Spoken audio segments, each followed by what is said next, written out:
So this is an article from our trusty old friends at Bleeping Computer. Forgot about that. And, just quality content coming from those guys. But what has been released recently is that a police department has tricked the Deadbolt ransomware, or I guess the gang Deadbolt ransomware, or a gang using Deadbolt ransomware, not exactly sure. They have tricked them out of 155 decryption keys. This is a pretty big deal on the ransomware front, as this is not normally how things go down. We're going to break down exactly what happened and talk a little bit about this on today's Not So Critical update.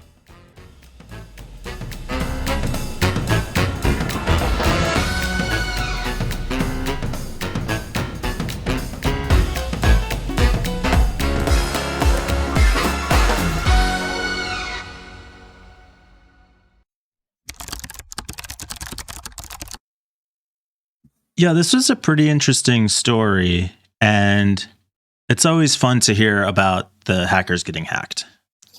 Yeah, or tricked in this case. So let's talk talk a little bit about what ransomware is. Most people are familiar, but ransomware is as the name kind of suggests, you're holding people for ransom through software, specifically encryption. So a ransomware, a malicious ransomware or virus gets put onto your computer and it encrypts and locks everything that you have. So all your files, all your photos, everything. Excuse me.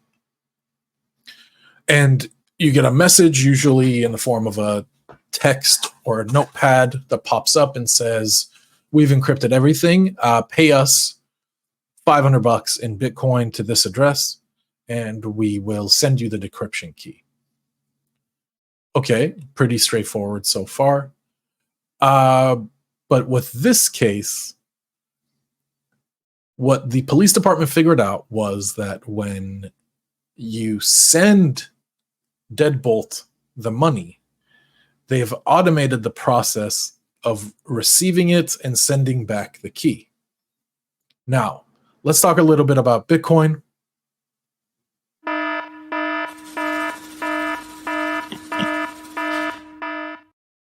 I was waiting for it. Can I make it go away? So let's talk about Bitcoin. The way Bitcoin works is that, really going to simplify here, but if I send money in the form of Bitcoin to Mike, the blockchain is going to run, and the miners are going to run some confirmations, confirming that the transaction is meant to go. And before I hit the first confirmation, I'm actually able to cancel this transaction. Hasn't been confirmed yet, so I can say, no, I don't want to spend it. Mike doesn't receive the money. That is why you usually wait for 6 confirmations. That takes about 10 to 30 minutes, depending on how much money you spend on the transaction fee. So what the police department figured out was that the automation for Deadbolt's decryption keys that sends the victim their keys does not wait for confirmations. So they started hammering their system. They sent the right amount of money, and as soon as they got the key, they canceled the transaction before a confirmation occurred. They did this 155 times, covering basically 90% of the victims that fell trapped to this. Of the victims who had reported to the police that they who had reported. Trapped. Yeah. So out of 170, 155 were recovered for free. And it's just so ironic. This was obviously thrown together very spaghetti-like. It doesn't seem like there was a lot of thought put into it, or QA, I guess. Right, that's what I was thinking. This is pretty common stuff. This is common knowledge in the crypto space. You have to wait for confirmations. Confirmations are the name of the game when you're sending money over cryptocurrency. So, yeah, I thought this was kind of funny, and it's also a bit like you said, Mike, it's always fun to hear about the police tricking the hackers or hacking the hackers, but that's not even what they did here. They just were smarter than them. Yeah. What are your thoughts? Just a fun story. Not a ton of not a ton to say about it. I love that the hackers got tricked. It's almost anticlimactic because they're just taking advantage of a little programming loophole, right? If they'd written their code to wait for verification, then the hacking group never would have had this problem. So, like you said, they need to improve their QA process. But this is common knowledge. Yeah. But it's common knowledge, standard, not sure exactly right? How a lot of these groups are not. I mean, there are groups that are putting out very high quality malware, but there's a lot of shit malware that's thrown together with little hacker kits that are good enough to trick enough people that it becomes profitable. Here it wasn't. And this is only from the ones they reported, right? Yeah. No one is going to know this. If you're just your average Joe, you're not going to know about crypto confirmations. You have no idea what that is. You're just going to send the money and receive the key and be happy you got the key.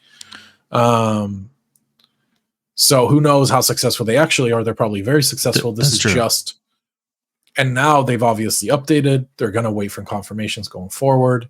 But the thing about ransomware as well is once you release a new version into the wild, you're basically on a ticking time bomb until all the antivirus software companies share the hash or the signature and block it from running.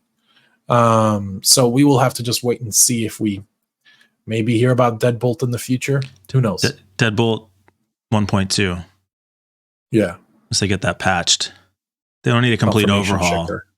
Just get that patched up. It's probably just a couple lines of code. Yeah.